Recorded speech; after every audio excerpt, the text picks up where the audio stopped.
श्वसन क्या है, श्वसन का महत्व क्या है, साथ ही साथ एटीपी क्या है और एरोबिक और एनारोबिक श्वसन किसे कहते हैं, हम समझेंगे इसके अंतर को भी केवल 15 से 20 मिनट में।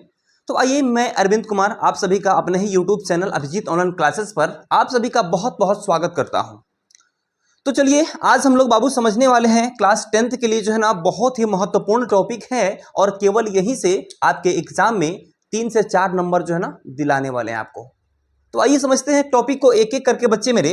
यहाँ पे सबसे पहला चीज तो आज हम लोग समझेंगे कि श्वसन किसे कहते हैं और श्वसन का महत्व क्या है। सबसे पहला टॉपिक हम लोग का होने वाला है और ये क्लास 10th के लिए स्पेशली होने वाला है बच्चों। और श्वसन का सभी A to Z डायग्राम के साथ आपको हम बताने वाले हैं टॉपिक्स। तो मेरे बच्चे, यहाँ पे अब हम बिल्कुल आसान भाषा में सीखने वाले हैं और यहाँ चैप्टर नंबर 1 का ये जो लाइव के माध्यम से मैंने आपको बताया है, अब जो है रिकॉर्ड वीडियो के माध्यम से एक एक टॉपिक को बताने वाला हूं, ठीक है ना। तो सबसे पहला चीज, चलिए बिना देरी किए क्लास को स्टार्ट करते हैं। सबसे पहला टॉपिक आप लोग का ये होने वाला है मेरे बच्चे कि श्वसन क्या है, श्वसन किसे कहते हैं, जिसे हम लोग अपना जीवन निर्वहन करते हैं, जिसको ग्रहण करके अपना पूरा जीवन चलाते हैं। साथ ही साथ पूरा जीव जंतु जितना भी हम अपने आसपास में देखते हैं, सभी जीव जंतु श्वसन पर ही निर्भर रहते हैं। वो कहते हैं ना कि जल ही जीवन है, तो जितना ही उपयोगी हमारे जीवन के लिए जल है मेरे बच्चे, उतना ही उपयोगी श्वसन भी है। श्वसन क्या है, श्वास क्या है, इन सभी के बारे में हम चर्चा करने वाले हैं। तो आइए बच्चों, यहां पे सबसे पहला टॉपिक आप लोग का है कि श्वसन क्या है। परिभाषा इसका मैं बताऊंगा कि हमारे शरीर की कोशिकाएं भोजन ग्लूकोज को ऑक्सीजन की सहायता से तोड़कर ऊर्जा बनाती है, इस प्रक्रिया को श्वसन कहते हैं। यानी जो ऑक्सीजन हम लोग वायुमंडल से ग्रहण करके और ग्लूकोज को तोड़ते हैं बच्चों, यहाँ पे कह रहे ऑक्सीजन की सहायता से तोड़कर, किसको, ग्लूकोज को, और तब क्या करता है, ऊर्जा यानी कि एटीपी बनाती है। इस प्रक्रिया को श्वसन कहते हैं। यानी जब हम ऑक्सीजन को लेकर के ग्लूकोज को तोड़ते हैं, तोड़ने के बाद में क्या करते हैं कि उससे एटीपी यानी कि ऊर्जा हमारे शरीर को मिलता है, इसी को हम लोग श्वसन कहते हैं। बस आगे चीजें हैं यहाँ पे कि ग्लूकोज यहाँ पे दिया हुआ है और ऑक्सीजन हम क्या करते हैं कि वायुमंडल से ग्रहण करते हैं, और ग्लूकोज वायुमंडल मिल करके इसको जब तोड़ता है ना, तो हमारी शरीर को यहाँ से ऊर्जा मिलती है और कार्बन डाइऑक्साइड को हम लोग क्या करते हैं कि मुक्त कर देते हैं, जिससे पेड़ पौधा प्रकाश संश्लेषण के रूप में ग्रहण करके और इसी से प्रकाश संश्लेषण की प्रक्रिया को पूर्ण करते हैं। और यहाँ पे बच्चे देखें तो जल का निष्कासन भी यहीं से होता है हमारे द्वारा। अगला चीज है यहाँ पर कि सीधी बात कि भोजन प्लस ऑक्सीजन और ऊर्जा और कार्बन डाइऑक्साइड बना करके जल बनाता है। बस इसी सभी को मिला करके हम लोग फाइनली श्वसन कहते हैं, ठीक है। अब आगे समझेंगे बच्चे, इसमें आपको बार बार दिखाई दे रहा है श्वसन। अब श्वसन का महत्व हमारे जीवन में है क्या, आइए समझते हैं इस टॉपिक को। यहाँ पे अगला टॉपिक है कि श्वसन का महत्व क्या है। तो सबसे पहला टॉपिक है श्वसन से हमें ऊर्जा यानी कि एटीपी प्राप्त होता है। समझेंगे हम लोग धीरे धीरे आगे की ओर एटीपी को भी, घबराइएगा मत, धीरे धीरे समझेंगे, ठीक है। अब ये यहाँ पे आपको बताते हैं कि यह हमारे शरीर की सभी क्रियाओं को चलाता है। केवल श्वसन जो है हमारे शरीर की सभी क्रियाओं को चलाता है। और यहाँ पे देखे बच्चों तो तीसरा नंबर में श्वसन से शरीर के सभी अंग और ऊतक कार्य करते हैं। जब तक हम लोग सांस नहीं लेंगे तब तक हमारी शरीर की सभी कोशिकाएं डेड हो जाएगी, सभी ऊतक डेड हो जाएगी, कोई कार्य नहीं कर सकती है। अगला पॉइंट है, कह रहा है कि यह शरीर से कार्बन डाइऑक्साइड और जल जैसे अपशिष्ट पदार्थों को बाहर निकालता है। जब हम यहाँ पे क्या करते हैं बाबू कि यहाँ पे ग्लूकोज और ऑक्सीजन को मिला करके और क्या करते हैं, यहाँ पे ऊर्जा को बनाते हैं और कार्बन डाइऑक्साइड को मुक्त करते हैं और जल को, ये कार्बन डाइऑक्साइड और जल को यहाँ पे कहा जा रहा है यहाँ पर कि ये जो है अपशिष्ट पदार्थ है। और अपशिष्ट जल और अपशिष्ट गैस यानी कि कार्बन डाइऑक्साइड और जल को मुक्त करते हैं हम लोग। साथ ही साथ बच्चे यहाँ पे 5वां नंबर टॉपिक है यहाँ पे कि श्वसन जीवन के लिए बहुत आवश्यक है। श्वसन जो है अपने मानव जीवन के लिए बहुत ही आवश्यक है। साथ ही साथ यहाँ पे देखें तो ऊर्जा के बिना जीवन संभव नहीं है। और ये ऊर्जा मिलता कहाँ से है, तो श्वसन से मिलता है, जिसमें हम लोग ऑक्सीजन लेकर के ऊर्जा प्राप्त करते हैं और ऊर्जा श्वसन से मिलती है। सिंपल सी चीजें हैं। आगे देखिए बच्चों, तो श्वास लेने कह रहा है कि श्वसन की आखिर बार बार यहाँ पे, हाँ एक टॉपिक यहाँ पे बार बार आप देख रहे हैं, एटीपी क्या होता है, एटीपी क्या होता है। आइए समझते हैं यहाँ पे एटीपी क्या होता है बाबू। तो एटीपी जो है यहाँ पे एटीपी क्या है समझिए बाबू ध्यान से, ठीक है।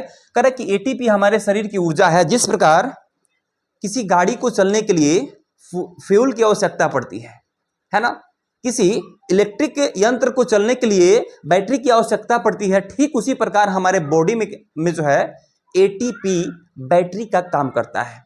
किसका काम करता है? बैटरी का काम करता है ना। और इसका देखते हैं बच्चे यहाँ पे कि एटीपी हमारे शरीर की ऊर्जा है। जब शरीर को काम करने के लिए ऊर्जा चाहिए होती है तब एटीपी ऊर्जा देती है। पूरा पावर हाउस है हमारे शरीर को एनर्जी देने का। पावर हाउस किसे कहते हैं? एटीपी को कहते हैं। आइए समझते हैं एटीपी को फुल फॉर्म में हम लोग कहते हैं एनोसिन ट्राइफॉस्फेट, एडेनोसिन ट्राइफॉस्फेट कहते हैं अगर इसका फुल फॉर्म देखें तो, ठीक है ना। और यहाँ पे बच्चे देखें कि इसे ऊर्जा की मुद्रा भी इसे ही कहा जाता है, एनर्जी करेंसी कहते हैं इसे, एनर्जी करेंसी कहते हैं, यानी ऊर्जा की मुद्रा कहते हैं। इंग्लिश में बात करें तो एनर्जी करेंसी कहते हैं, है कि नहीं। अगला पॉइंट यहाँ पर है एटीपी की मदद से ही शरीर के सभी काम होते हैं। एटीपी अगर नहीं रहे तो उंगली चला रहे हैं, उंगली नहीं चला पाते। अभी यहाँ पे मुंह चला रहे हैं ना, लगातार मुंहों को चला रहे हैं, जीभ को चला रहे हैं, पूरा जुबान चला रहे हैं, ये क्या एटीपी की सहायता से ही चल रही है। आगे देखें बच्चे यहाँ पे अगर बात करें तो सरल शब्दों में अगर कहें तो एटीपी हमारी ऊर्जा का भंडार है। अभी मैंने बताया है कि पावर हाउस का काम करता है। अगला पॉइंट है यहाँ पे जब एटीपी टूटता है तो ऊर्जा मिलती है, फिर से बनता है, क्या बनता है? फिर से बनता है तो दोबारा उपयोग के लिए तैयार हो जाता है। यानी एटीपी का पूरा नाम यहाँ पे मैंने पहले ही आपको बता दिया है बाबू, है ना। अब हम बात करते हैं कि एटीपी के बाद आखिर श्वसन का रासायनिक सूत्र क्या होता है। रासायनिक समीकरण को देखेंगे हम कि श्वसन का रासायनिक समीकरण आखिर होता क्या है, क्या क्या हम लोग लेते हैं वायुमंडल से और कैसे टूटता है। आइए समझते हैं समीकरण को। अगर पूछ दे एग्जाम में कि समीकरण को लिखिए, श्वसन के समीकरण को, तो आप लिखेंगे कैसे? यहां पे आपको हम बताते हैं कि श्वसन का समीकरण, रासायनिक समीकरण क्या होता है बच्चों। तो श्वसन में ग्लूकोज ऑक्सीजन की उपस्थिति में टूटकर कार्बन डाइऑक्साइड, जल और ऊर्जा यानी कि एटीपी बनाता है। ग्लूकोज कब टूटता है? जब हम ऑक्सीजन को ग्रहण करते हैं। अगर हम ऑक्सीजन को ग्रहण ना करें ग्लूकोज ना टूटेगा बाबू, यानी ऑक्सीजन की उपस्थिति में ही ग्लूकोज टूटता है और कार्बन डाइऑक्साइड जल और ऊर्जा बनाता है कि नहीं? क्लियर है। अब यहां पे जैसे देखते हैं ग्लूकोज का फार्मूला होता है C6H12 और O6। ऑब्जेक्टिव के लिए बाबू मेरे बिल्कुल लड्डू होने वाला है ये पॉइंट जहां हम बता रहे हैं अभी। यहां पे ये पॉइंट बिल्कुल लड्डू होने वाला है बच्चे, यानी मक्खन की तरह इसको याद रखिएगा कि ग्लूकोज का फार्मूला होता है C6H12O6 और यहाँ पे 6 अणु वाले ऑक्सीजन को लेकर के ये क्या होता है कि ग्लूकोज टूटते हैं। और जैसे ही ग्लूकोज टूटता है बाबू यहाँ पे इसी को हम लोग कहते हैं श्वसन, इसी को तो हम लोग कहते हैं श्वसन। अब ये बनाता क्या है? ये ग्लूकोज और ऑक्सीजन मिलके मेरे बच्चे यहाँ पे ये बनाता है 6CO2 यानी कि कार्बन डाइऑक्साइड। उसके बाद यहाँ पे जल बनाता है 6H2O। उसके बाद मैंने क्या बोला? एटीपी बनाता है, यानी कि ऊर्जा के रूप में एटीपी बनाता है, तब जाकर के हमें ऊर्जा मिलती है। कुल मिला के अगर देखें तो हम लोग इसी को कहते हैं बच्चों श्वसन। और ये हो गया आपको श्वसन की रासायनिक अभिक्रिया और रासायनिक समीकरण, है ना। तो बच्चे यहाँ पे इसका रासायनिक समीकरण आप लोग देख लिए और समग्र समीकरण देखे, यानी कि इसको अब हमें संतुलित करना है, यानी कि ये आपको समग्र समीकरण मिल रहा है यहाँ पे नीचे की तरफ।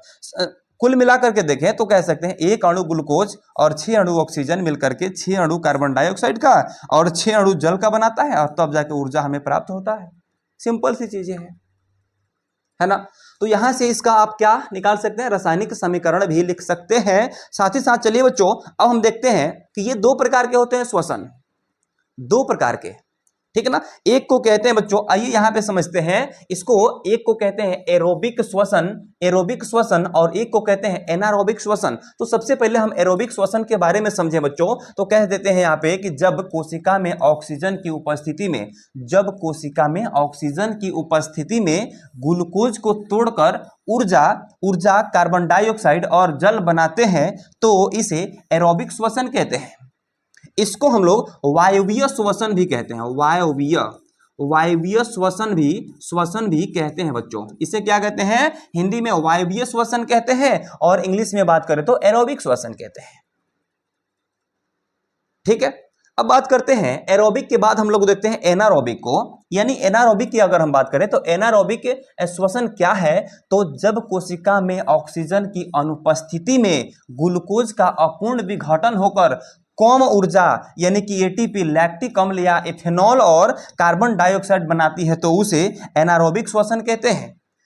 यानी वहां पर ग्लूकोज, मैंने बताया था पहले कि ऑक्सीजन की उपस्थिति में टूटता है, लेकिन कभी कभी ये भी होता है बाबू कि ग्लूकोज ऑक्सीजन की अनुपस्थिति में भी टूट जाते हैं और उस समय क्या होता है कि एटीपी कम मात्रा में बनाता है। क्या बनाता है?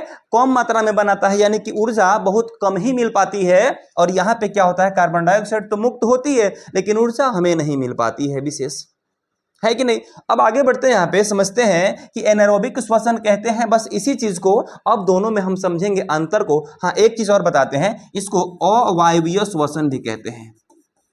अवायवीय श्वसन भी कहते हैं बाबू, ध्यान रखिएगा। इसी को अंग्रेजी में एनारोबिक श्वसन कहते हैं। ठीक है, अगला पॉइंट, दोनों में अगर अंतर की बात करें बाबू तो अंतर की बात करें तो एनारोबिक एवं एरोबिक और एनारोबिक श्वसन में अंतर। तो विशेषता, सबसे पहले तो इसको विशेषता को हम अगर लिख देते हैं अंतर हो जाएगा।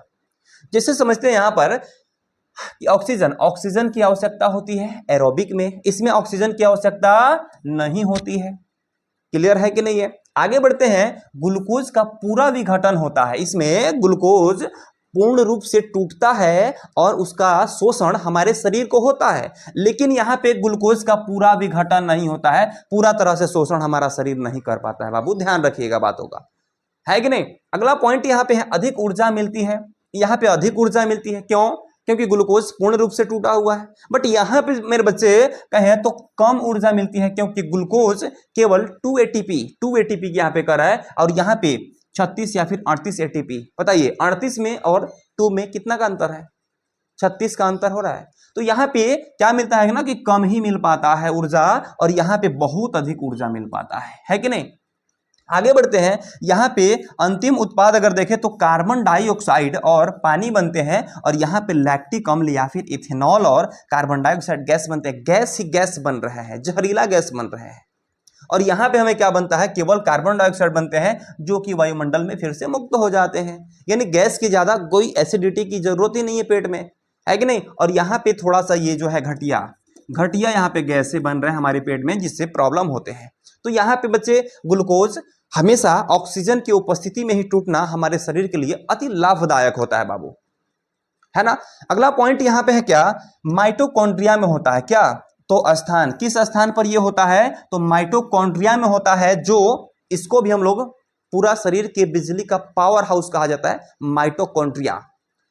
यानी माइटोकॉन्ड्रिया और एटीपी की बात करें तो दोनों में कोई विशेष खास अंतर नहीं होता है ना। यानी कि माइटोकॉन्ड्रिया कहिए या फिर एटीपी कहिए, दोनों को बिजली का पावर हाउस कहा जाता है ना, वैसे ही हमारे शरीर का पावर हाउस होता है। आगे बढ़ते हैं बच्चों, ये जो है साइटोप्लाज्म में होता है। यानी साइटोप्लाज्म कोई हमारे शरीर के लिए ज्यादा फायदेमंद नहीं होता है, ठीक है ना। अगला पॉइंट है, चलिए, हमारे शरीर में सामान्यतः परिस्थितियों में होने वाली श्वसन प्रक्रिया। सामान्य अवस्था में अभी हम सांस ले रहे हैं तो ये जो है ना हम सामान्य प्रक्रिया है।